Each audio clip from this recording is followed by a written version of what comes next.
The first thing you need to understand is that I wasn't supposed to survive the auction. That's not something I say for dramatic effect. That's just the truth, stated plainly the way my father taught me to state things, without decoration, without softening, without the kind of careful verbal padding people use when they're afraid of what they're actually saying. I was supposed to die on the transit barge, statistically, mathematically. According to every actuarial table the sovereignty had ever compiled about the survival rates of human acquisitions during the journey from Earth's outer capture zones to the Calendry home markets. 61% of humans don't make it. I made it. And for a long time, I wasn't sure if that was luck or something far, far crueler. My name is Marcus Johansson. I was 34 years old when they took me. I'd been a structural engineer, the kind of person who spends his days calculating load tolerances and stress fractures, who reads blueprints the way other people read novels, who knows instinctively just by looking at a bridge or a building where the weak point is, where the thing will break if you push it hard enough. That skill set, as it turned out, was almost entirely useless in captivity. Almost. Let me tell you about the world I ended up in, because if I don't describe it properly, none of what came after will make any sense. The Calendry home system, what they call the Sovereign Reaches, sits approximately 40 light-years from Earth. That's close, cosmically speaking. Close enough that when humanity first started pushing radio signals out into the dark, those signals reached Calendry space within a human lifetime. Close enough that the Calendry had been listening to our broadcasts for decades before they decided we were interesting enough to investigate. And when they came to investigate, they found something that confused them deeply. They found us, not the humanity of our science fiction, not the united, disciplined, starfaring civilization that our stories always promised we'd become.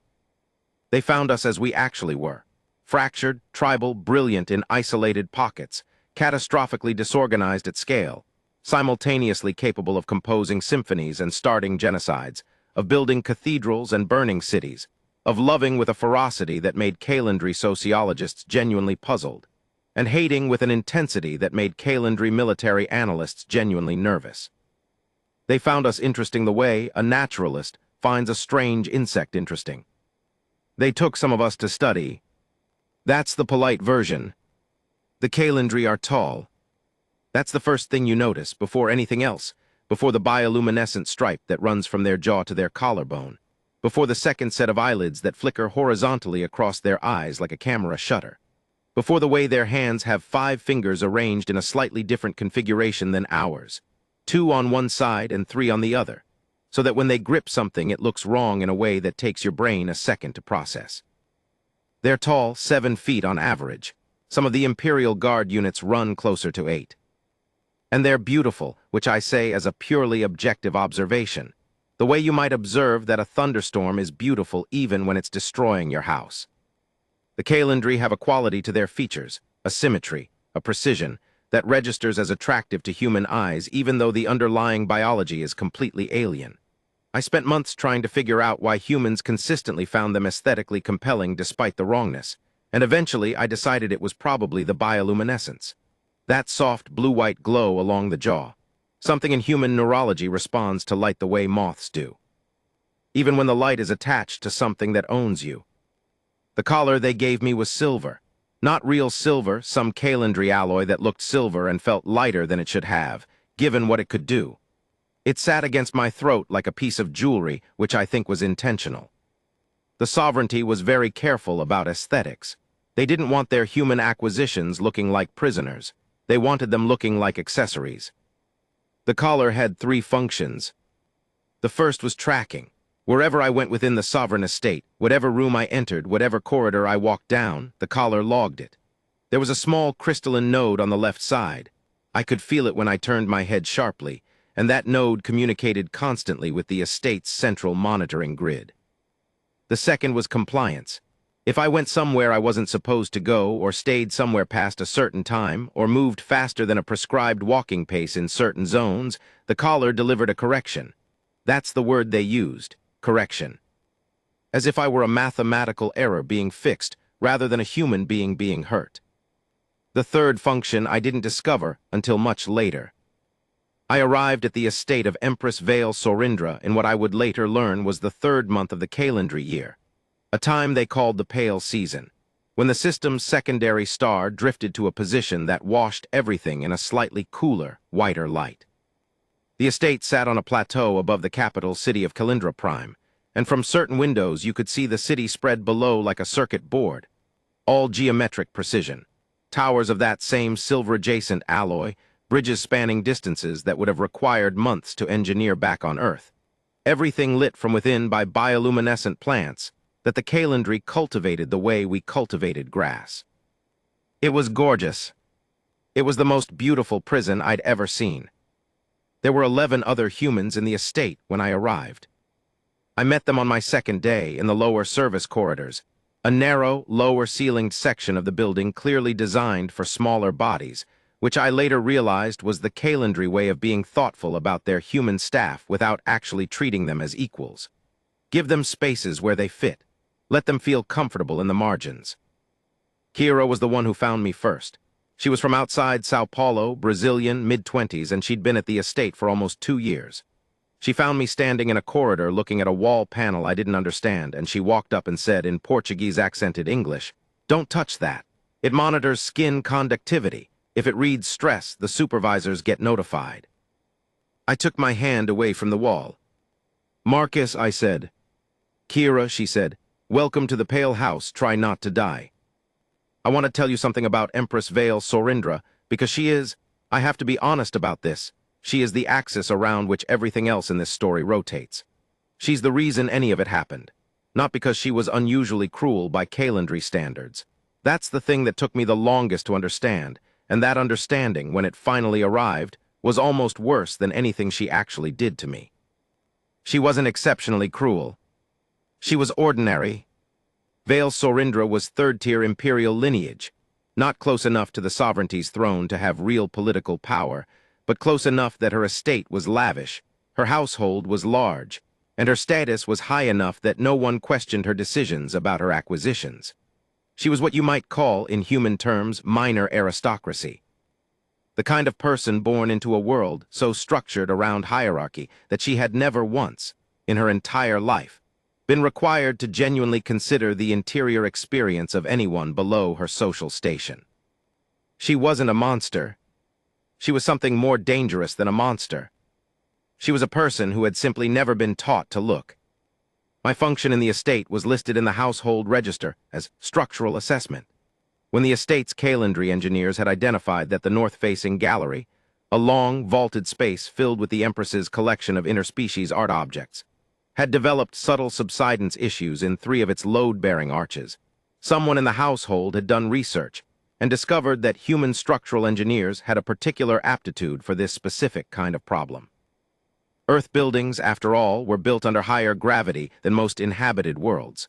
We built things to handle stress in ways that made Kalendri architects nervous, because to them it looked like we were building with too much redundancy, too much tolerance for failure. They hadn't yet learned that redundancy wasn't inefficiency. It was survival. So they'd gone to the capture markets and acquired a structural engineer. They'd acquired me. For the first 6 weeks I worked. Real work, the kind I knew how to do. I walked the gallery with monitoring equipment they'd adapted for human hands. I measured, I calculated, I wrote up findings in Kalendri script that Kira helped me translate. She'd been learning the language for 2 years and could get by, though the grammar still defeated her regularly. I identified the problem, a drainage issue in the external wall that was allowing moisture to migrate into the foundation substrate, and I proposed a fix. They implemented the fix. The gallery was stable. And then, with my function technically complete, I became something else. I became available. That's not a euphemism, let me be clear about that. The Kalendri weren't interested in humans that way. The biology was too different, and they had too much of an aesthetic hierarchy to find our form particularly appealing. What I mean by available is something specific to the Kalendri household structure. Once a specialist acquisition had completed their specialist function, they dropped back into what the household register called general disposition, which meant they could be assigned to anything. Cleaning, carrying, standing in rooms looking presentable. Being present at social gatherings, because apparently having a diverse array of sapient species in your household was a status marker in Kalandri society. I spent 3 weeks carrying things. Then I spent 2 weeks standing in rooms. Then Vale Sorindra decided I was going to be her personal attendant, and that's when things changed. Being a personal attendant to the Empress meant I was in her presence for large portions of the day. I carried things she needed. I retrieved objects from rooms she didn't want to walk to. I stood near her during meetings, and once, in a moment that had Kira nearly crying with suppressed laughter when I told her about it later, I was required to hold a small decorative parasol over the Empress's head during an outdoor social event, because apparently in Kalandri culture, having a being from another species shade you from your own sun was a sign of particular prestige. I held the parasol. I held it perfectly still. I had the structural engineer's patience for holding still while assessing something, and I used it. And I watched. I watched the Empress during those months the way I'd been trained to watch buildings, looking for the load-bearing points, the stress lines, the places where the structure was more fragile than it appeared. I watched her interact with her household staff, with her social peers, with the officials who came from the capital on government business. I watched her be charming and cold and occasionally generous and frequently dismissive, sometimes in the same conversation. I watched her make decisions about people, human people, her acquisitions, with the same casual efficiency she applied to deciding which art object to display in which room. And I started to understand her. Not to like her, not to forgive her. To understand her, which is a different thing entirely, and in some ways a more useful one. The first punishment I witnessed wasn't mine. It was Kira's. It happened in the 7th month of my time at the estate, a Thursday, as best as I could calculate. I'd been keeping careful track of days, scratching marks into the underside of my bunk, because maintaining a connection to Earth's timekeeping was one of the ways I stayed sane. Kira had been assigned to prepare the Empress's reception hall for an evening gathering. It was detailed work, arranging specific objects in a specific order according to a protocol that varied depending on the social rank of the guests, and Kira had been doing it correctly for almost 2 years. This time she made a mistake. A small one. A single decorative piece placed on the wrong tier of a display arrangement, something I would not have noticed, something I genuinely could not have told you was wrong even looking directly at it. But the Empress noticed, and the Empress's social coordinator noticed, and the guests were arriving in 40 minutes, which meant the error was now an embarrassment waiting to happen. Vale Sorindra didn't shout. I want to make that clear because it would be easy to cast her as someone who raged and ranted, and she wasn't. She was quiet, controlled. She looked at the display arrangement and then she looked at Kira, and the look had all the warmth of a technical assessment. She said something in Kalandri. The social coordinator translated for Kira's benefit. They'd learned to do that, over time, not from compassion but from efficiency, because an acquisition who didn't understand why they were being punished might repeat the error. The Empress says your attention to duty is insufficient, the coordinator said. This will be corrected. Kira had 2 days without food. Not 3, not 4. 2 days, which the household monitor noted in the register as a calibration period. I brought her water when I could. I slipped her a portion of my own food allocation on the second night, crouched in the lower service corridor with my back against the wall, watching the monitoring panel across the hall and calculating, with an engineer's precision, exactly how long I could stay in that position before the timing patterns became suspicious. You don't have to do this, Kira whispered, eating the food fast, the way you eat when you're ashamed of being hungry. I know, I said. She looked at me for a moment. She's going to do it to you someday. You know that, right? It's not if, it's when. I know, I said again. What are you going to do when she does? I didn't answer right away.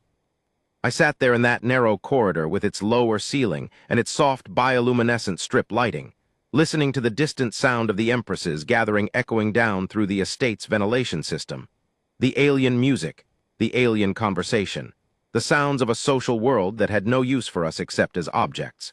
And I thought about my answer. I don't know yet, I finally said. That was honest. I didn't know yet, but I was thinking about it. The punishment they gave me, mine specifically, the one this story is really about, came in the 11th month. 11 months in, I knew the estate better than most of the calendry staff did. I knew which monitoring panels had longer response cycles. I knew which corridors had acoustic blind spots where conversation didn't carry. I knew the maintenance access routes that the calendry engineers used and then forgot about once the work was done. Because 7-foot beings don't tend to wander into spaces designed for beings 2 feet shorter. I knew the drainage systems. I'd studied them forensically during my gallery assessment. And I'd kept that knowledge the way a careful person keeps money quietly without display against a future need. I also knew by the 11th month that the estate had a visitor.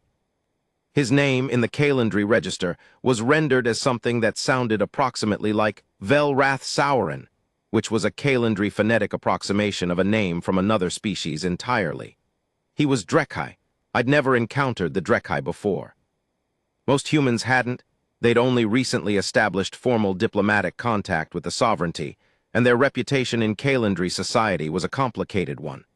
They were an ally, technically, a trading partner, but they were also something the calendry found instinctively uncomfortable, which was unusual because the calendry were not typically a species that admitted discomfort about anything. The Drekai were Deathworlders. Not in the way humans are Deathworlders. Earth's brutal gravity and diverse bacterial ecosystem, and the sheer biological arms race of our evolutionary history. The Drekai came from a world that made Earth look relatively hospitable.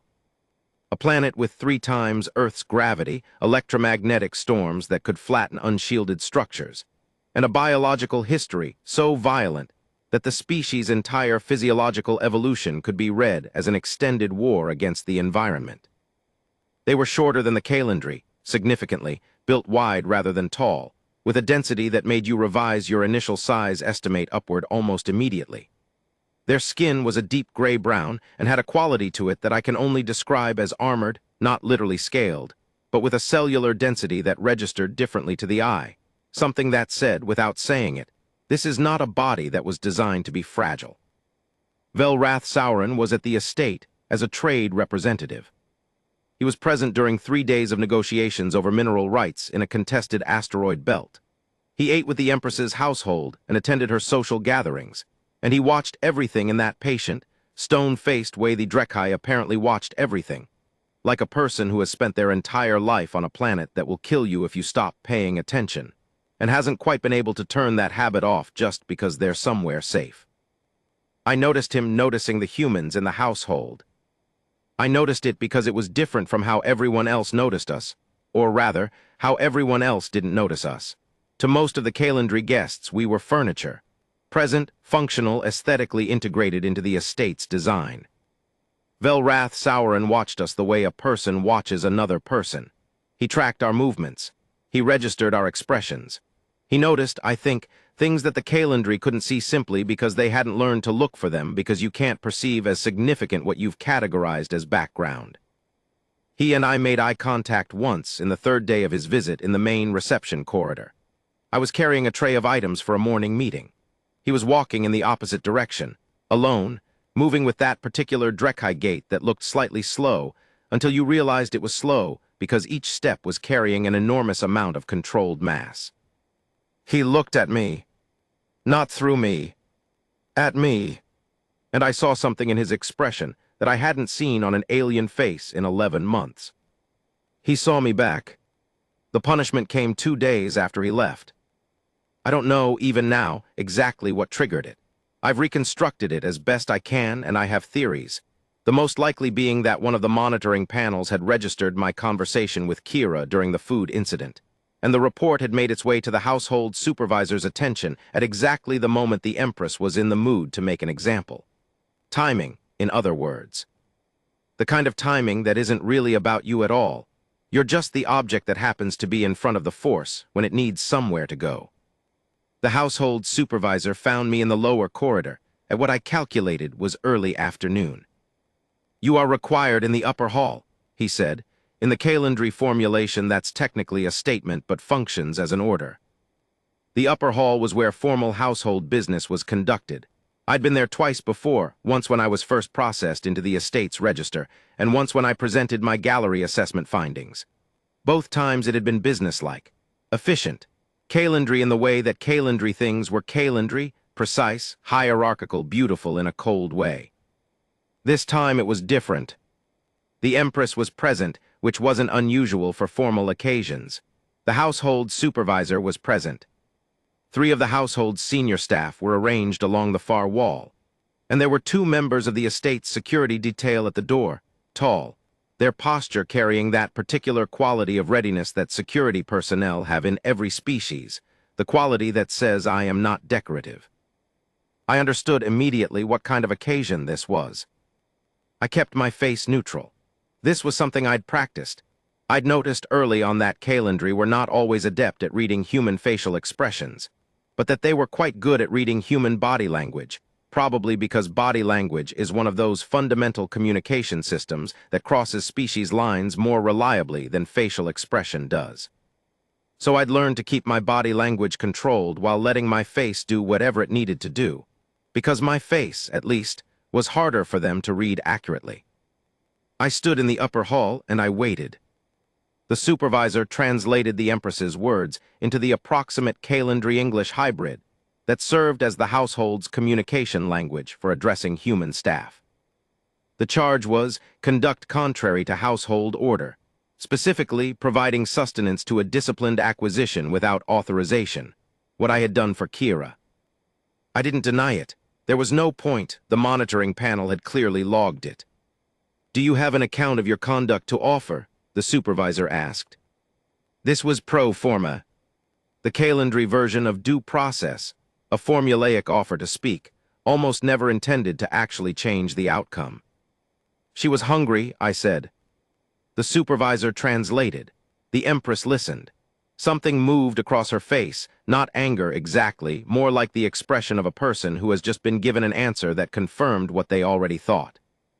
She spoke. The Empress notes that hunger is a function of discipline, not an emergency requiring intervention, the supervisor translated. The discipline was assigned. Your interference disrupted the intended correction. You will now receive a correction of your own. I braced for the collar.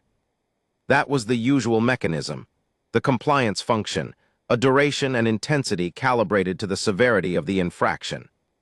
I'd received minor corrections twice before, the collar delivering a signal that wasn't exactly pain but was cousin to it. A full-body wrong feeling, like static electricity turned inward, like your own nervous system briefly misreporting everything. But the Empress, it seemed, had decided this warranted something more visible. More social. What they did was public. That was the point of it, the upper hall, the arranged staff, the security presence. It was theater and I was the stage.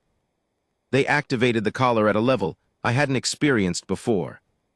I won't spend too much time on the description, because I don't want the suffering to be the point of this story. The suffering was never the point, even when it was happening. But I'll tell you that I went to my knees, because my legs made that decision before I did. I'll tell you that the quality of it was oceanic. It filled every frequency of sensation simultaneously, crowding out everything else the way a loud noise crowds out quieter ones. I'll tell you that I did not make a sound, which surprised me because I'd expected to. I think I didn't make a sound because making a sound felt like giving them something. I don't know how long it lasted, probably not as long as it felt. Time does strange things when your nervous system is being directly interfered with. What I remember most clearly is the moment it stopped. The silence it left behind. The way the room came back in pieces, vision first, then hearing, then the cold floor under my knees and palms where I'd ended up, then the distant ache of all the muscles that had contracted without my permission. And above all that, in the upper registers of my returning awareness, the sound of quiet calendry voices in the professional register, the supervisor noting something in the household register, the security detail settling back into their at ease postures, the ordinary administrative sounds of a consequence being processed and filed. I pushed myself back to standing. This took longer than I wanted it to. My legs were arguing with me, but I got there. I was looking at the floor when I got up. Then I looked up. The Empress was watching me, and there was something in her expression that I hadn't expected, not satisfaction, exactly. More like a small, distant curiosity. The expression of a person who has just observed something that doesn't quite fit their model and is deciding whether it's worth updating the model for. I don't know what she saw in my face. I know what I felt. I felt, and I want to be precise here because imprecision would be a kind of dishonesty, I felt something clarify. The way a stress fracture clarifies under load. The way a structure, when pushed to a certain point, tells you exactly where it's going to break.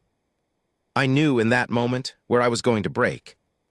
And I knew, which was more important, where the estate was going to break first. I spent the next 8 days thinking. That's all thinking.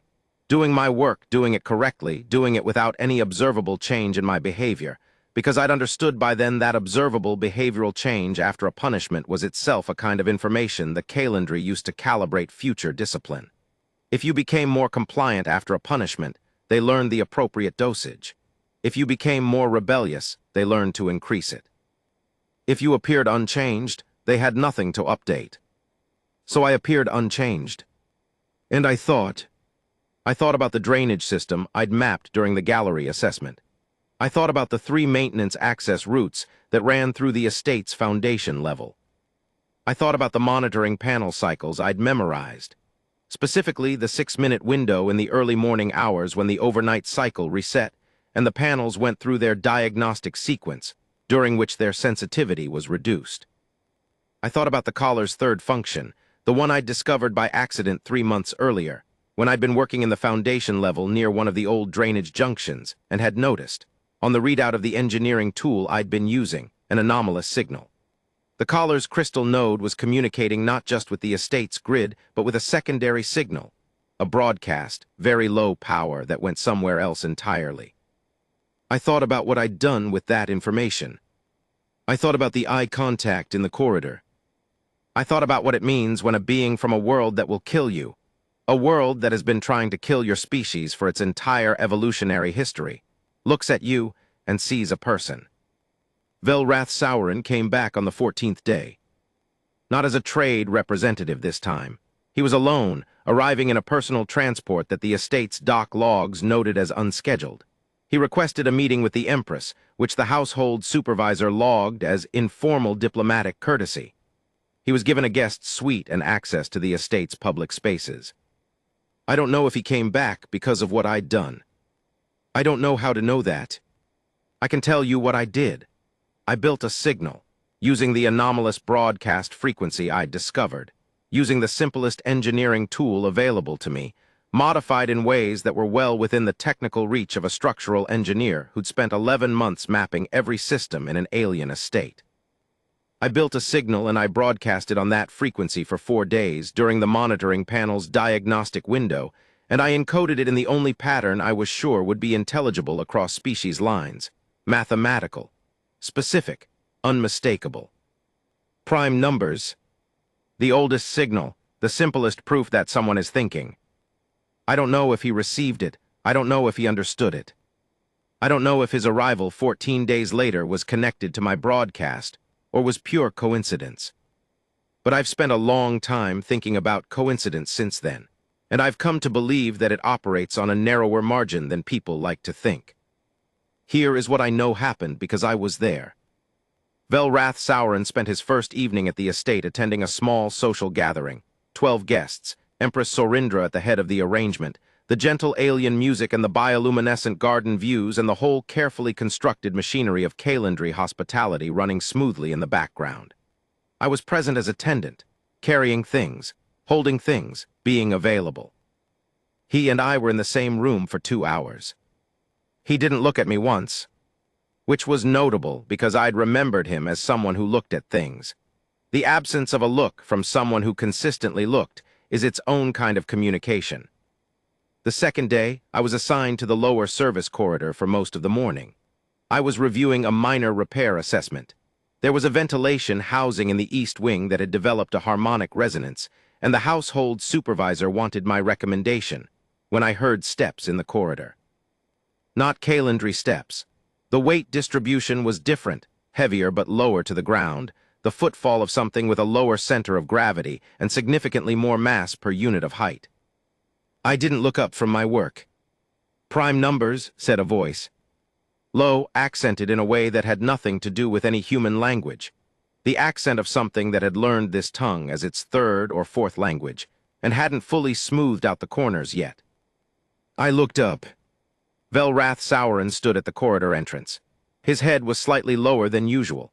The corridor's ceiling was designed for humans, and even he had to angle his posture slightly to be comfortable, though he handled it with the ease of someone accustomed to environments that required physical adjustment. He looked at me. I looked at him. "You received it," I said. "I received it," he said. He was quiet for a moment. "You know what you were risking." "If the estate grid had detected the signal." "Yes." "And you sent it anyway." "Yes." He looked at me for a long moment in the way that I'd come to understand was a Drekkai evaluative silence. Not a pause for thought, exactly, but a moment of deliberate assessment, of consciously gathering all available information before proceeding. A habit from a world where you didn't have the luxury of reassessing later. "Tell me," he said, "about the punishment." So I told him. I told him about Kira. I told him about the 11 months. I told him about the upper hall and the arranged staff and the collar and the floor. I told it plainly, the way my father had taught me to state things, without decoration, without softening. Because the moment I started softening it, it stopped being information and became something else, and I wanted it to be information. I needed it to be information. He listened without interrupting. That was something I noticed, and something I valued because it's rarer than it should be, the quality of listening that actually takes in the content rather than waiting for a gap to respond. When I finished, he was quiet for a moment. "The collar," he said, "the compliance mechanism, is there a cycle, a pattern?" And that was when I understood that he'd come here with something more than sympathy. What happened next took 3 days to organize, which I mention because I want you to understand that this wasn't impulsive. It wasn't rage, or rather, it wasn't only rage. It was carefully constructed, the way the best responses to structural failure always are. You don't fix a broken arch by hitting it with a hammer. You understand the load. You understand the failure mode. You build the repair to match the specific weakness. Velrath Sauron knew things about calendry technology that I didn't. He was a trade representative from a species that had been negotiating with the sovereignty for 30 years. He knew the collar's system architecture. He knew the estate grid's communication protocols. He knew which elements of calendry compliance technology were regulated by sovereignty treaty and which elements, crucially, which elements existed in a legal gray zone that the sovereignty had been quietly exploiting to sidestep their own interspecies conduct agreements. Because here's what I hadn't known. Here's what none of us in the estate had known. The use of behavioral compliance technology on acquired sapience was under sovereignty law restricted to specific calibrated ranges. The level the Empress had authorized in the upper hall, the level that had put me on the floor of the upper hall in front of the arranged household staff, was outside that range. Technically, not dramatically outside it, not by enough that it would register on a standard review, but outside it. And Velrath Sauron, as a diplomatic representative of a species with formal treaty standing in the sovereignty, had the right to formally note legal irregularities he directly observed. He hadn't observed it directly, but he had documentation from a source who had. Me. And my documentation, it turned out, was very good, because structural engineers don't just measure loads and calculate tolerances. We document everything. That's the job. That's the entire basis of the profession, the understanding that a record which exists is infinitely more valuable than a memory which fades. For 11 months, I had been keeping records. In my head, dates, durations, calibration events, behavioral corrections, the corrections applied to other acquisitions. All of it in the methodical, systematic way I'd been trained to record structural assessments, noting the specific, the measurable, the objective, the things that would survive a review. Velrath Sauron took that documentation and turned it into a formal diplomatic notice. 3 pages in sovereignty legal format, delivered, through proper channels, to the sovereignty's acquisitions regulation office and simultaneously to the Calendry Diplomatic Affairs Directorate. He delivered it on the morning of his 3rd day at the estate. By afternoon, there were officials from the capital on the plateau. I want to describe this part carefully because it's the part that people, when I've told this story, always want simplified. They want a confrontation, a single dramatic moment, a scene where someone shouts and someone else is defeated. That's how we tend to tell stories of resistance. The big moment. The turning point where the hero stands up and the system trembles. That's not exactly how it happened. What happened was quieter and, in some ways, more devastating than a single dramatic confrontation, because it was systematic, because it didn't require anyone to shout. The officials arrived in 2 transport vehicles, which landed on the estate's upper dock in a way that was technically polite but practically unignorable. The kind of arrival that everyone in the estate knew immediately was not a courtesy call. The household supervisor went to receive them. The Empress was informed. I was in the East Wing, reviewing the ventilation housing, and I could feel the change in the estate's atmosphere the way you feel a shift in a building's acoustics when something structural changes. A different quality to the sounds, a different pattern to the movement of people through corridors. I kept working. The officials met with the Empress for approximately 2 hours. I know what was said in that meeting because Velrath Sauron told me later, and because some of it was a matter of formal record. The officials presented the diplomatic notice. The Empress denied the substance. The officials presented my documentation. The Empress noted that the documentation came from an acquisition, of acquired sapient, and questioned its standing as legal evidence. The officials noted, carefully and formally, that under the sovereignty's own interspecies conduct framework, a treaty the sovereignty had spent 40 years arguing made them the most progressive civilization in the Reach. The testimony of sapient beings was legally admissible regardless of their acquisition status. The Empress had signed that treaty. Her household had been operating in violation of it. What followed was not dramatic. There was no shouting, no confrontation in a high-ceilinged hall, no single moment where power visibly transferred. What followed was a formal compliance review, which took 11 days, and which found, using the documentation I'd provided, and the additional technical analysis that Velrath Sauron's team conducted on the collar systems, that the estate had been operating compliance technology at out-of-range calibrations for an extended period. The finding was logged. The household was issued a formal corrective order. The collars were removed. That last part, I should tell you about that, because it was the part that surprised me most. Not the collar coming off. I'd imagined that part many times in the careful, controlled way I'd imagined other things. The weight of it, even though it weighed almost nothing. The absence of the monitoring signal, the way your skin registers the end of something it's been touching for so long. I'd imagined that. What I hadn't imagined was how it felt. Because it felt like, and I know this sounds strange, I know it sounds too simple, it felt like being the size I'd always been. I'd shrunk over those 11 months. Not physically. But there's a way that surveillance and correction and the constant awareness of being owned reduces you, not all at once, but slowly, the way erosion works, a little at a time, so gradually you don't notice the change until you see an old photograph. And when the collar came off, I didn't immediately return to my previous size. That's not how erosion works either. But I felt the possibility of it. That was enough for a start. I was in the lower service corridor when they came to remove the collars. The household supervisor brought a technician, and there were 3 other acquisitions present, Kira, and 2 others who'd been at the estate longer than I had. The supervisor explained the order in his careful hybrid language. The technician worked through us one at a time. When it was my turn, I sat very still while the technician worked. The alloy released with a sound like a soft click, and then a kind of whispered vibration, and then it was in the technician's hands and no longer on my throat, and the air against my neck was cooler than I remembered. Kira was watching me.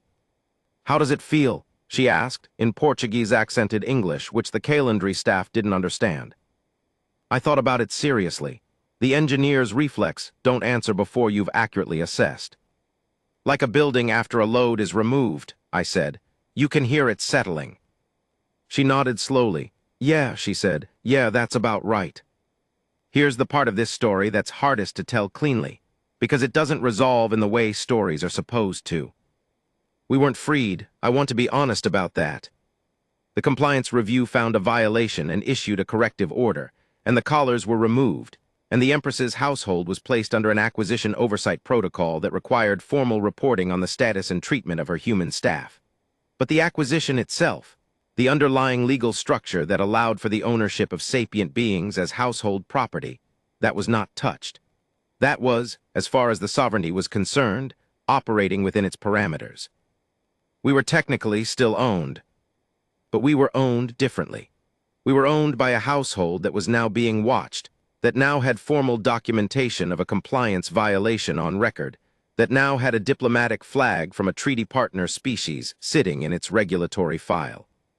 We were owned by a household whose Empress had looked, for the first time in her life, at what it cost to look away, and had discovered that not looking doesn't actually mean the cost doesn't exist. It just means someone else is keeping the ledger. I kept the ledger. Velrath Sauron came to find me one last time before he left. He found me where he always found me, in the lower corridor, the space that fit human bodies, the margins of the estate. He stood at the entrance in that way he had, angled slightly for the lower ceiling, carrying all that Drekkai mass with that Drekkai efficiency. "You'll be contacted," he said, "by my government's sapient welfare division. There's a process. It takes time." "How much time?" I asked.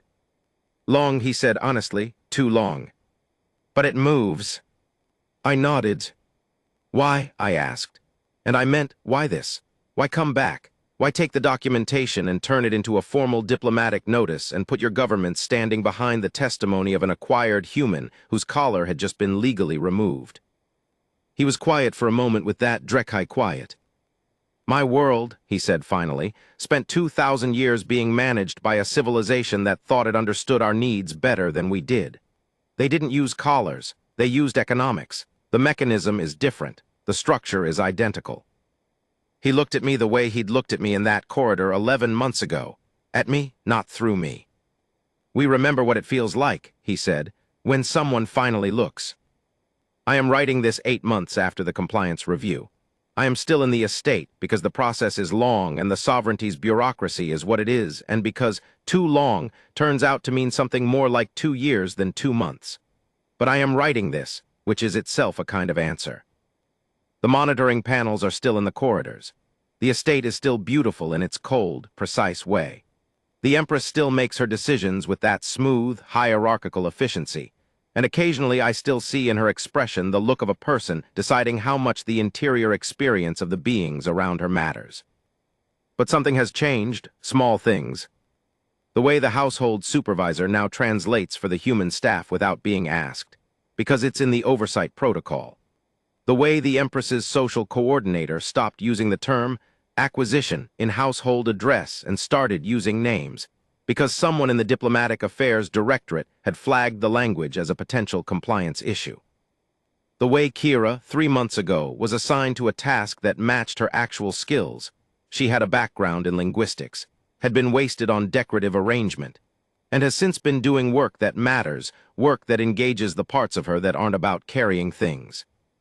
Small things, but here's what I know about structures after a lifetime of studying them. Buildings don't collapse all at once. They change gradually, internal stresses shifting, load redistributing, small failures accumulating over time. And the change that undoes them is rarely the last one. It's the one that reaches the threshold. It's the one that arrives after the structure has been weakened by everything that came before, the one that would have been nothing in a healthy system, but is everything in one that's already compromised. The compliance review was not the solution. It was a load, applied to a structure that was already beginning to fail under the weight of its own contradictions. I am a structural engineer. I know how to wait for thresholds. The last thing I want to tell you, and then I'll stop, because this has been longer than I intended, and I'm aware that I've been circling something I should probably just say directly, is about the moment in the upper hall. Not the punishment, the moment after. The moment when I pushed myself back to standing on legs that were arguing with me, and looked up from the floor, and met the Empress's eyes. I've thought about what she saw in my face in that moment. I've thought about it the way I think about structural problems, trying to reconstruct what was visible from what I know of the forces involved.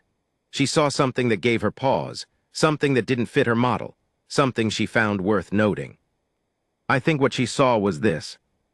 She saw a person who had just been broken down to the floor, deliberately, publicly, with full institutional authority behind the breaking, and had gotten back up, not defiantly, Not dramatically, not with the visible anger that would have been satisfying to suppress. Just got back up, because not getting back up wasn't an option I was willing to consider. And I think in that moment, something in her model shifted. Not enough. Not nearly enough, and not fast enough, and not in ways that prevented anything that came after, but shifted. Because here's what the Calendry hadn't properly accounted for. In all their centuries of managing acquisitions from 100 species, in all their careful actuarial tables about human survival rates on transit barges. We're Deathworlders. Not in the dramatic martial sense. Not the way science fiction always imagines it. The human soldier who's tougher than everyone else, the warrior species, the apex predator unleashed. In the quiet sense. In the sense that we come from a world that has been trying to kill us for our entire evolutionary history, and we are still here. In the sense that we have built civilizations on top of ruins of other civilizations, and we are still here. In the sense that we have had things taken from us, dignity, autonomy, freedom, the very acknowledgement of our own humanity, and we have kept getting up from the floor. Not because we're invincible. Because we've had a lot of practice. The Empress looked at me in the upper hall and saw something she hadn't expected. She saw a person who would remember. She saw a person who was already planning. She saw, I think, for the first time, that the beings she'd arranged around her estate like decorative objects had been watching her the entire time. And she hadn't been watching back. My name is Marcus Johansson. I was 34 years old when they took me. I was 35 when I went to my knees on the floor of the upper hall and got back up again. I will be 36 when the sovereignty's process reaches its next stage, and however old I am when it reaches its conclusion, whenever that is, however long it takes, I will be the same person who scratched day marks into the underside of a bunk in an alien estate, who calculated monitoring panel cycles in his head, who built a signal out of prime numbers and broadcast it into the dark on the chance that something would hear it. I am a structural engineer. I know where things break. And I know this. The most dangerous thing you can do to a structure isn't attack it from outside. It's ignore the weight that's been accumulating from within. The sovereignty's sapient welfare review process is ongoing. Marcus Johansson's testimony was formally entered into the interspecies conduct record in the 14th year of the Drekkai diplomatic engagement. His structural assessment of the Pale House remains, to this day, the most comprehensive documentation of a Calendry estate's physical systems ever compiled by an acquired being, or anyone else. He built it to last,